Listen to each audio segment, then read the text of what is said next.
السلام عليكم ورحمة الله وبركاته. أسأل الله عز وجل أن يجعلنا دائما وقافين عند الحق.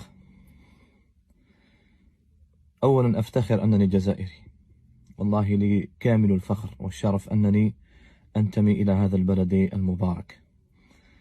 ثانيا أتشرف ولي كامل الشرف أنني احتجزت في مدينة رسول الله لأكثر من 6 ساعات بسبب الدعاء لإخواني في فلسطين.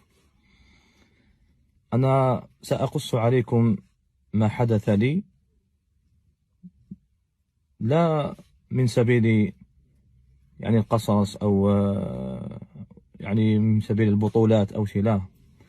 أريد أن أنبه إخواني المعتمرين، ثم أنبه الوكالات باش ينبهوا الناس وينبهوا المعتمرين، وأنبه إخواني الأئمة وإخواني الزائرين إلى بلاد الحرمين.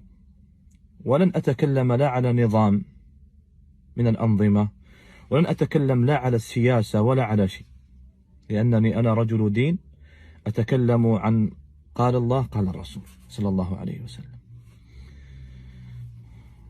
قبل أيام لم أخرج لا في فيديو ولا شيء، وكنت في مدينة رسول الله صلى الله عليه وسلم. رفدت الهاتف باش ندعي لنفسي والإخواني بعدما سلمت على النبي صلى الله عليه وسلم، وخرجت سلمت على رسول الله ثم خرجت. رفدت الهاتف كالعادة نشارك إخواني لحظات طيبة وندعي لهم، فاغتنمت الفرصة لأدعو لإخواني الضعفاء المقهورين المظلومين.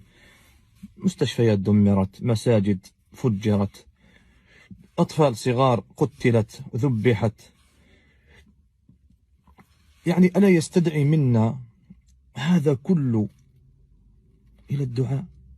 ما نقدروش ندعو وندعو في أشرف المناطق وأشرف الأماكن حتى يؤمن الناس على دعائنا؟ أهذا إجرام؟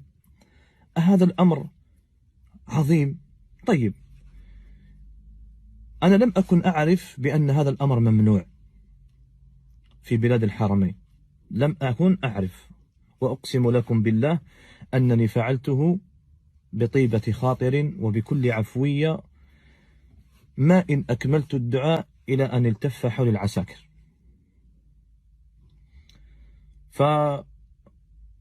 بدأوا الاتصالات وكذا، ومنا نحوا مني الهاتف، فقلت لهم غير الخير، وش كاين؟ غير الخير، ما الذي جرى؟ فقال لك الفيديو اللي درته الآن. وش درت؟ قلت اللهم انصر إخواننا المستضعفين في غزة، اللهم انصرهم على عدوك وعدوهم، اللهم عليك بأبناء القردة والخنازير، اللهم اجعلهم ينامون فلا يصبحون عن بكرة أبيهم. والله هذا هو الدعاء، لم أزد فيه ولم أنقص، ولم أتكلم لا على النظام ولا على أنا خاطيني هاد الصوالح، وأنتم تعرفونني جيدا، أنا خاطيني السياسة وخاطيني كامل الأمور. طيب، صدقوني بالله، من 5 مساء وأنا محتجز من مركز إلى مركز، وصلت حتى الأمن العام وزارة الداخلية عندهم. فقلت لهم قلت لهم بالله عليكم، أنا الآن ضيف من ضيوف الرحمن، أنا ضيف عندكم من الجزائر، وأنا من أهل القرآن. كان يكفيكم أن تقولوا لي هذا الأمر ممنوع، وأنا مباشرة نحذف الفيديو. وكما كان الحال لما في أول الوهلة لما تكلم معي العسكري قال لي ممنوع، حذفت مباشرة الفيديو، حذفته مباشرة. صدقوني واحد ما هضر معايا، وأنا صاحب سكر وضغط، ما نقول لكمش كيفاش كنت نحس روحي وكان معايا ابن عمي كان مريض أيضا. أقسم لكم بالله 6 ساعات وأنا محتجز من أجل دعاء في الحرم المدني. لمن؟ لأهل فلسطين.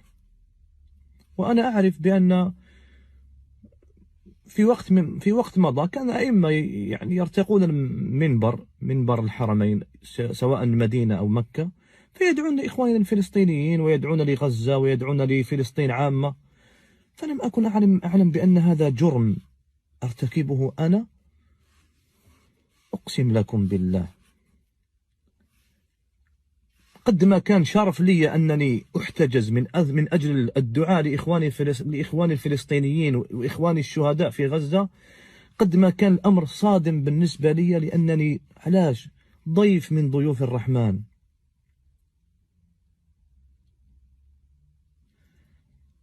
ثم أعامل إحدى المعاملات، يعني ما نقول لكمش، لن أتكلم، أقسم لكم بالله إلى أن سمعت كلمة متهم، إلى أن سمعت كلمة واحد الضابط قال عندي متهم دار فيديو بالدعاء لإخواني في فلسطين. والتهمة ما هي؟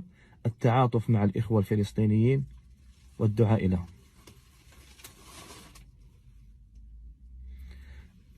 داروا لي محضر وبصموني. مهم، والله لن أعارض، بالعكس هذا شرف لي وهذا درس بالنسبة لي، درس، لأنني لم أكن أعرف ولم أكن أعلم بأن هذا الأمر ممنوع ولا يصح ولا يجوز لأحد من زوار بيت الله عز وجل.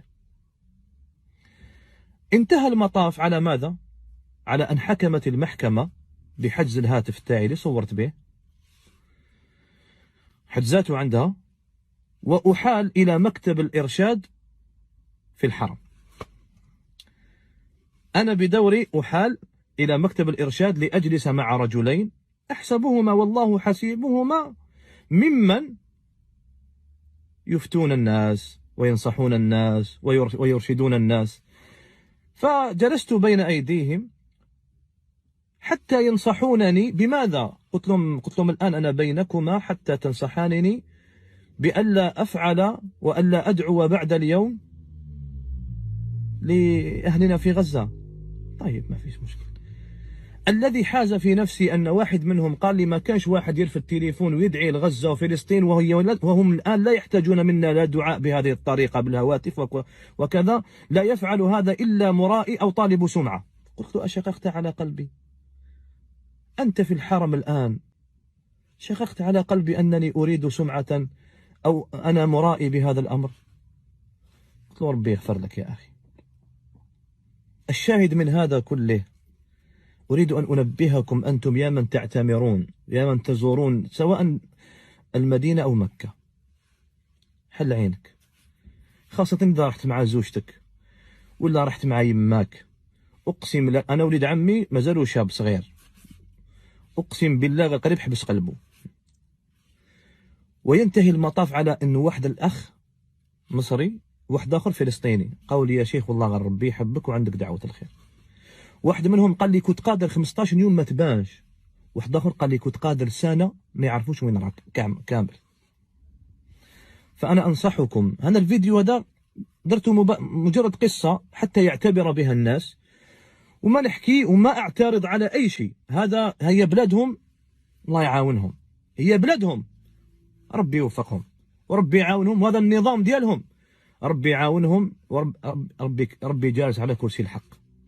الله عز وجل يجلس على كرسي يحكم بعدله، وسع كرسيه السماوات والأرض، لن أزيد فوق هذا ولن أنقص.